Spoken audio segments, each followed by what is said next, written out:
So Everest is the first single from my upcoming project, which I've been working on, which at the moment is 7 songs in total. And I'm hoping to finish it off over the kind of Christmas holidays and hopefully get it out in the first couple of months of next year. So I'm very excited about that. And I wanted Everest to be the first single from the project because I felt it was a really good transition track from what Melancholy was, my first EP, into the newer sound that I'm working with at the moment. And it was a lot of fun to produce. Kind of going into lockdown was when I started to write. And contextually, it was just like, you know, a mixture of all these feelings that everyone was feeling. Everything was super uncertain. There was lots of like cabin fever and just like missing things that you didn't even realize you took for granted. All of a sudden things felt super overwhelming, and I kind of just wanted to like take all these overwhelming feelings and give them a place to kind of just exist and be let go of. Songwriting's always been an outlet for me in that way, I think, of like taking how I'm feeling and letting it go through a song. I'm trying to make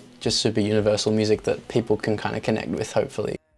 So I started writing this song with all that in mind, kind of just wanting to channel all those feelings and anxieties and everything that was going on. And obviously a lot of those feelings are super depressing, but I didn't want the song to be depressing. I felt like with Melancholy, the first EP, I kind of dived into the sadness of how I was feeling, and a lot of the music was super cathartic and super melancholic. And with this EP, like a lot of the stuff thematically is very similar, like to do with anxieties and self-doubt and all these internal conflict things. But I didn't want to keep it in this really depressing sonic place. I wanted to make it a little more exciting and hopefully in a way that's kind of transcends those feelings and allows them to be liberated rather than dwelled upon. So Everest was a lot of fun to produce in that way because I kind of took this weird song structure of like first verse into another verse into like this massive weird post-chorus thing, and it was a lot of fun. So I'm excited to kind of dive in and show you all the layers that are going on in here because there's quite a bit. We'll start off with the guitar.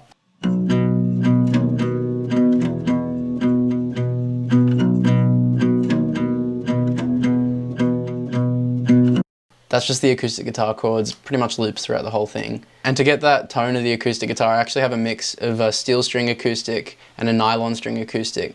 And I often find that blending the two of those tones kind of just gives like a thicker sound to the acoustic guitar. So yeah, just guitar and vocal for the first verse. And then once we get into the second verse, I add in this these drums here. It's just like a kick drum.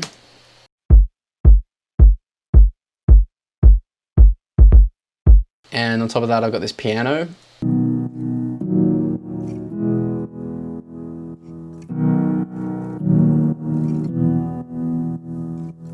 As well as that, I've got a sine bass and some synth stuff going on, which together sounds like this.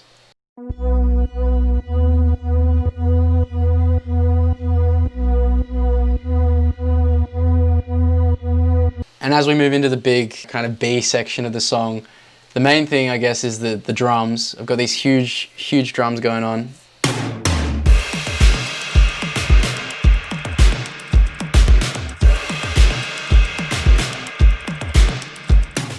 So that is a combination of a bunch of drum samples that I found. So they're not real drums, as much as I would have loved to have a real drummer on the track. I just kind of made do with what I could find. But I did actually add some elements in there that were pretty interesting.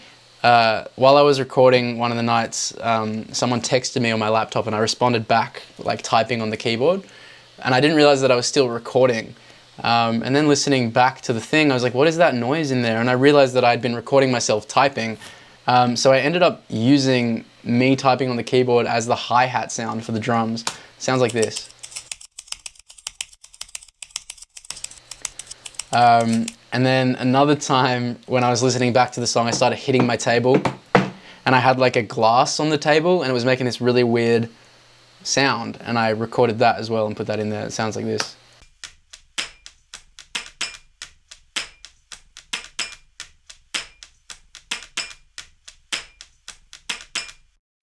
So those are blended in there as well, which I think is cool, just like little room sounds that kind of made it in as part of the percussion. And then the main thing that made this part of the song, I think, was Nick's extra synth parts that he added. I sent him an early version of the song and kind of got his thoughts on it, and he sent back his idea with the synth part, which was just insane. It worked so well, and on its own that sounds like this.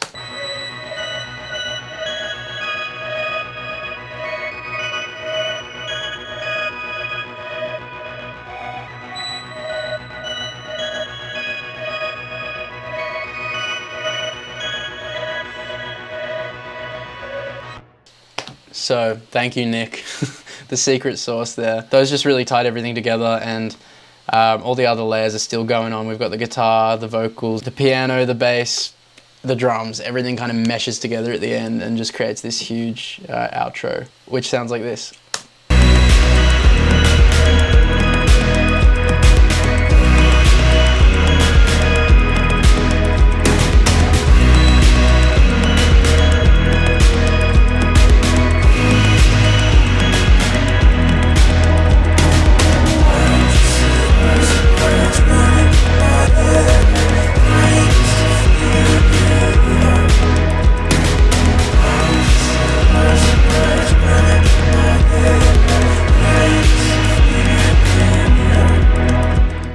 So thank you for watching this video. I hope you enjoyed the little breakdown of Everest. My next song is called New York Falling Apart, and it comes out on November 18th.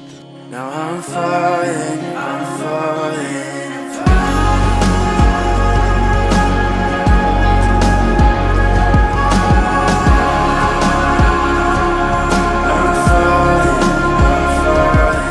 Production-wise, it's my favorite that I've made so far, and I'm very excited for you to hear it. And if you want to pre-save the song, you can do so. There's a link below. That really helps me with Spotify and Apple and just supporting me on those platforms. I'm also going to try and do a YouTube Q&A video really soon, so if you have any questions for that, leave them in the comments below. Much love, thanks for watching, and I will see you soon.